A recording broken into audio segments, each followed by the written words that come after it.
So yes, hello everyone. आज हम लोग स्टेट के बारे में पढ़ने वाले हैं कि स्टेट जो है उसकी डेफिनेशन क्या है और इसकी डेफिनेशन कैसे समय के साथ इवॉल्व करती आ रही है। तो पहले हम समझते हैं कि स्टेट क्यों। क्योंकि अगर हम एक एग्जांपल ले पॉलिटिक्स की, पॉलिटिक्स क्या है, तो पॉलिटिक्स वो है जो कुछ भी स्टेट के अंदर हो रहा है। और क्योंकि स्टेट है तो हम पॉलिटिक्स पढ़ते हैं, पॉलिटिक्स है। और क्योंकि पॉलिटिक्स है तो ही पॉलिटिकल थ्योरीज है। मतलब हर कुछ क्या हो रहा है कि स्टेट से ही इमर्ज हो रहा है। तो हम अब ये समझने की कोशिश करते हैं कि ये जो स्टेट का डेफिनेशन है कि स्टेट एक्चुअली है क्या, उसका जो शुरुआत है, उसकी जो डेफिनेशन है वो कैसे आगे बढ़ती है, वो हम लोग समझने का प्रयास करेंगे यहाँ पर। तो हम लोग पहले समझेंगे किनको, एरिस्टोटल को। तो एरिस्टोटल के हिसाब से क्या है, देखो, एरिस्टोटल ऐसा कहते हैं कि स्टेट का होना इसलिए जरूरी है ताकि हर इंसान को मिल पाए हैप्पी, ऑनरेबल, रेस्पेक्टफुल लाइफ। इसी को एरिस्टोटल कहते हैं गुड लाइफ। क्योंकि एरिस्टोटल ऐसा समझाते हैं कि अगर एक इंसान, अगर एक जो तुम्हारा ह्यूमन है, अगर स्टेट के अंदर रह रहा है तो वो बिहेव करेगा एज अ पॉलिटिकल एनिमल।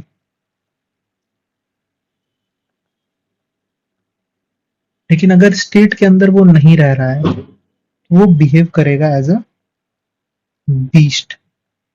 मतलब वो इंसान की तरह बिहेव नहीं करेगा। कहने का क्या मतलब है कि जहां पर भी स्टेट होगा वहां पर कुछ नियम होंगे, कायदे कानून होंगे। लेकिन एक जो इंसान जंगल में रह रहा होगा उसके लिए कोई नियम कानून नहीं है, वो जो मर्जी वो करेगा। तो स्टेट इसलिए जरूरी है ताकि हर इंसान को क्या मिल पाए, रेस्पेक्टफुल लाइफ मिल पाए, ऑनरेबल लाइफ मिल पाए, और जिसे वो गुड लाइफ कहते हैं अरिस्टोटल। अब लेकिन क्या है कि देखो, जहां पर ये आइडिया तो स्टेट को लेकर है, लेकिन एरिस्टोटल ये भी समझाते हैं अपनी इवोल्यूशन ऑफ स्टेट की थ्योरी है एरिस्टोटल की, उससे स्टेट का इवोल्यूशन समझाते हैं एरिस्टोटल।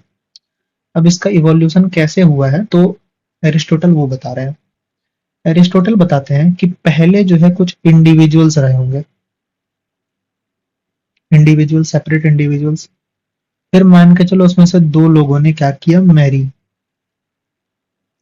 तो क्या बन के आई, एक फैमिली बन के आई। अब ऐसे कितने सारे फैमिली आए होंगे, family one, family two, family three, family four. अब क्या हुआ कि इन फैमिलीज को आपस में मिल करके इन्होंने क्या बना दिया, एक विलेज बना दिया। लेकिन जहां अब लोग एक साथ रहने शुरू हुए तो यहाँ पर कुछ कठिनाइयां आने लगी, कुछ प्रॉब्लम्स, कुछ कन्फ्लिक्ट आने लगे। तो वहां पर क्या है कि एक सोसाइटी बनती है, और वो सोसाइटी क्या बनाएगी, कुछ रूल्स बनाएगी ताकि लोग सब आपस में शांति से रह पाए। लेकिन ये रूल्स सोसाइटी बनाई, लेकिन इस रूल्स को स्ट्रिक्टली फॉलो करे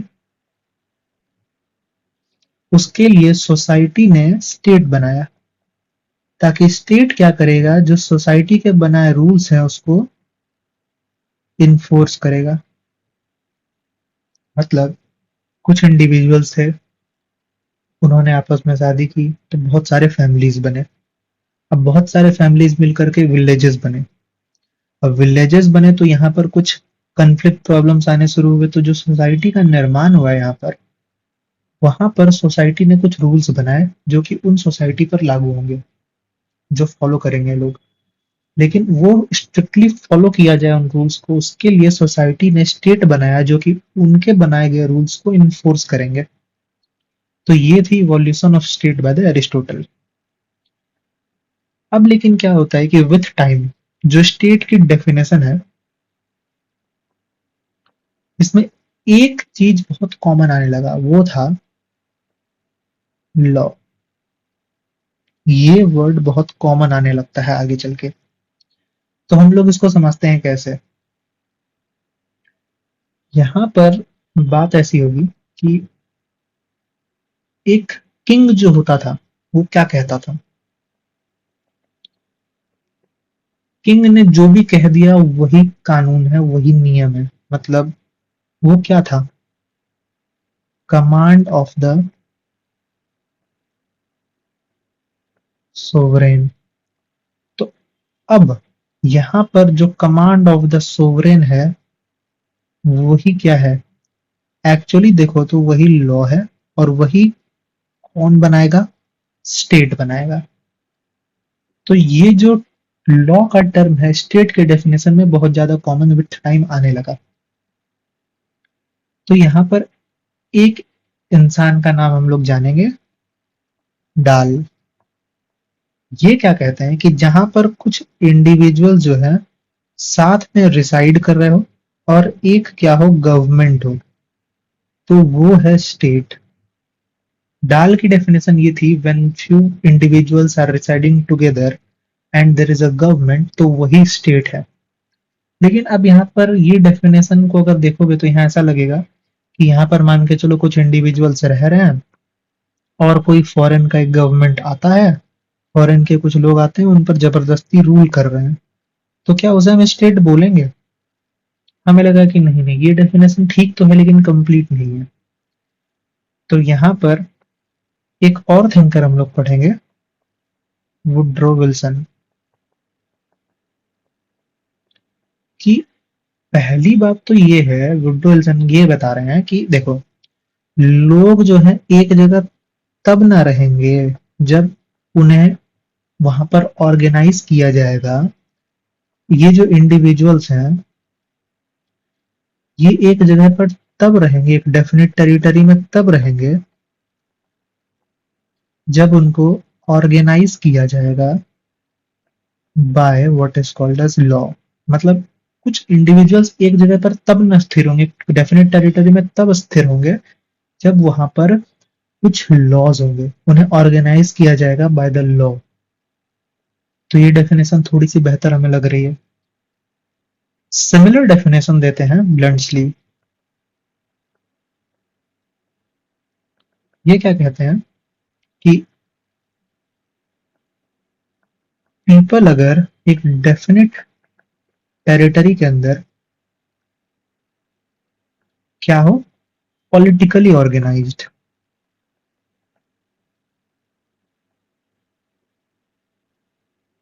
तो वो क्या बना देगा, स्टेट। मतलब when the peoples are politically organized in a definite territory then it is a state। तो यहाँ पर डेफिनेशन हमें इवॉल्व होती हुई नजर आ रही है। डेफिनेशन को समझो वो कहाँ था, डेफिनेशन एक्चुअली यहां से चल रहा है। डाल कह रहे हैं कि कुछ इंडिविजुअल्स अगर एक जगह पर रिसाइड कर रहे हैं और वहां एक गवर्नमेंट हो तो वो स्टेट है। वुड्रो विल्सन आगे चल के ये कहते हैं कि लोग तो तब ना एक जगह पर डेफिनेट टेरिटरी में रहेंगे जब उन्हें ऑर्गेनाइज किया जाएगा, और ऑर्गेनाइज कैसे किया जाएगा, लॉ के जरिए। ब्लंटली फिर ये कहते हैं कि डेफिनेट टेरिटरी में जो लोग रह रहे हैं और वो पॉलिटिकली ऑर्गेनाइज हो तो वो स्टेट है। मतलब अब यहाँ पर हमें क्या दिख रहा है, लॉ एक कुछ फैक्टर दिख रहा है जो कि कॉमन है स्टेट के डेफिनेशन में।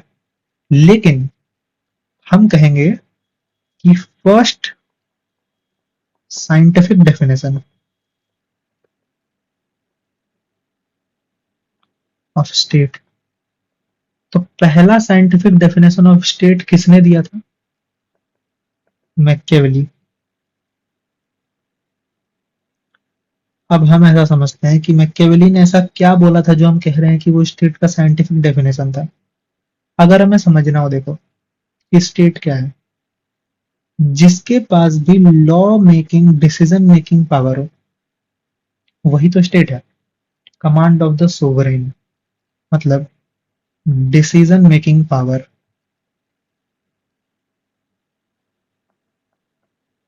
स्टेट क्या है, जिसके पास डिसीजन मेकिंग पावर है वो स्टेट है। तो इसलिए कहा गया कि मैकियावेली के द्वारा फर्स्ट साइंटिफिक डेफिनेशन दिया गया। लेकिन अब हमें यह समझ में आ गया कि ये डेफिनेशन और भी कई सारे लोगों के द्वारा दिया गया था, जैसे Holland, hall, Oppenheimer, MacIver, etcetera, बहुत सारे लोग हैं जिनके द्वारा सिमिलर डेफिनेशंस जो हैं इसी पैटर्न में दिए गए थे। लेकिन अब हमें ये देखना है कि पहला डेफिनेशन जिसने complete definition of the state दिया वो कौन था। तो वो थे डॉक्टर गार्नर। तो डॉक्टर गार्नर ने ऐसा क्या कहा था जिसे हम बोल रहे हैं कि स्टेट का कंप्लीट डेफिनेशन था। तो देखो, डॉक्टर गार्नर कहते हैं कि स्टेट क्या है, एक कॉन्सेप्ट है of political science and political life, जिसमें कि स्टेट में क्या क्या चीजें होगी। ये कॉन्सेप्ट है किसका, पॉलिटिकल साइंस और पॉलिटिकल लाइफ का। इसके अंदर क्या क्या चीजें होंगी स्टेट के अंदर। स्टेट के अंदर होगा एक, सबसे पहले तो सिटीजन, न्यूमरस होने चाहिए, मतलब कुछ मात्रा होनी चाहिए, कुछ नंबर्स होने चाहिए, मतलब नंबर्स होने चाहिए, भले ही कम हो लेकिन नंबर्स हो। लेकिन जैसे वेटिकन सिटी का एग्जांपल ले लो, 400-500 लोग ही हैं लेकिन उसे भी हम स्टेट मानते हैं। तो क्या है, क्या कि वो न्यूमरस है। दूसरा क्या है कि सोवरेन हो। सोवरेन मतलब या तो इंडिपेंडेंट हो या मैरिली सो, मतलब लगभग इंडिपेंडेंट हो। और हमें क्या जरूरी है यहाँ पर, हमें जरूरी है यहाँ पर एक गवर्नमेंट का। गवर्नमेंट जो हो वो क्या बना रही हो, वो एक्चुअली ला रही हो हैबिचुअल ओबीडियंस।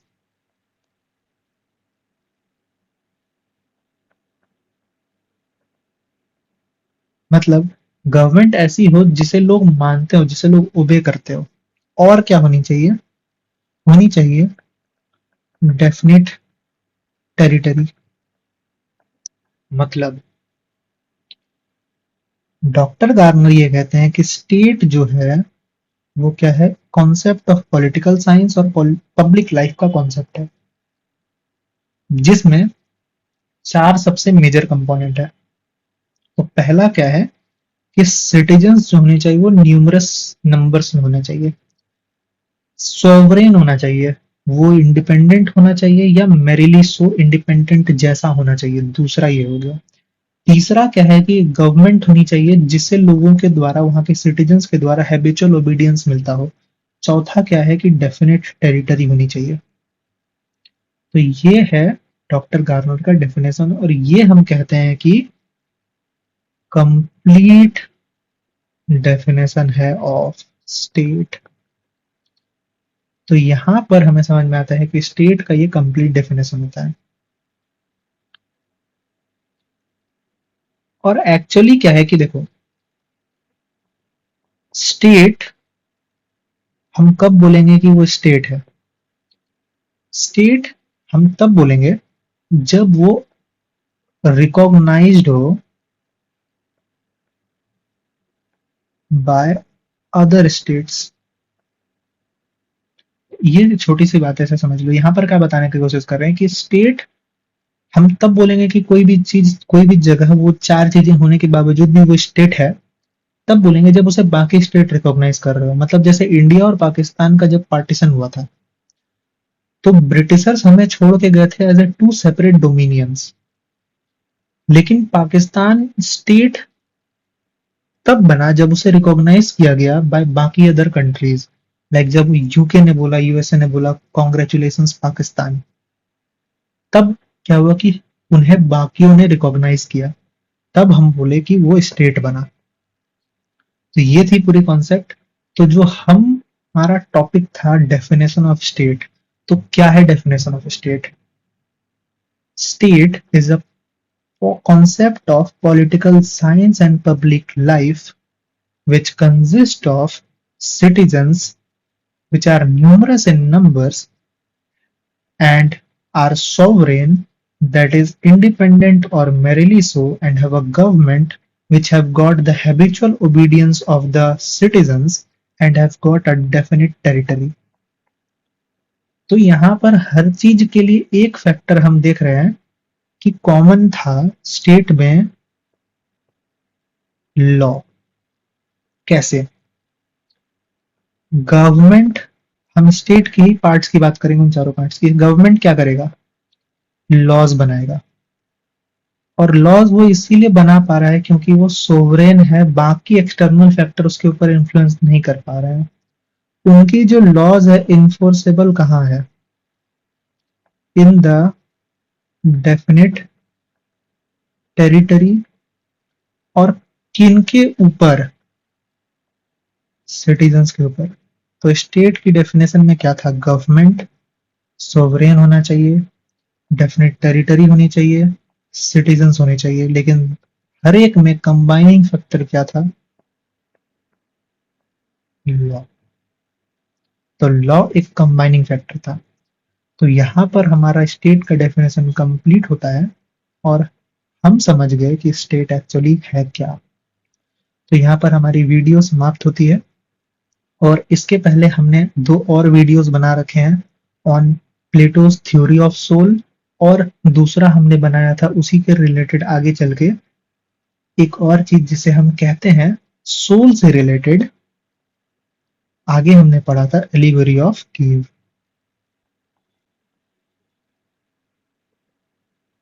तो ये दोनों कॉन्सेप्ट भी आप देख सकते हैं जो मैंने पहले वीडियो बना रखे हैं। तो अगर आपको थ्योरी ऑफ सोल देखना है तो उसकी लिंक आपको यहाँ पर मिल जाएगी। और अगर आपको एलिगोरी ऑफ केव देखना है तो उसकी लिंक आपको यहीं पर मिल जाएगी। तो ये दोनों जो थ्योरी है वो एक्चुअली प्लेटो के द्वारा ही दी गई है। तो ये भी आप जाकर के वहां देख सकते हैं। और प्लीज, आपको वीडियो पसंद आया हो तो आप बिल्कुल इसे लाइक करें, सब्सक्राइब करें और शेयर करें। तो हम लोग फिर मिलेंगे एक नए कॉन्सेप्ट के साथ। तब तक के लिए थैंक यू।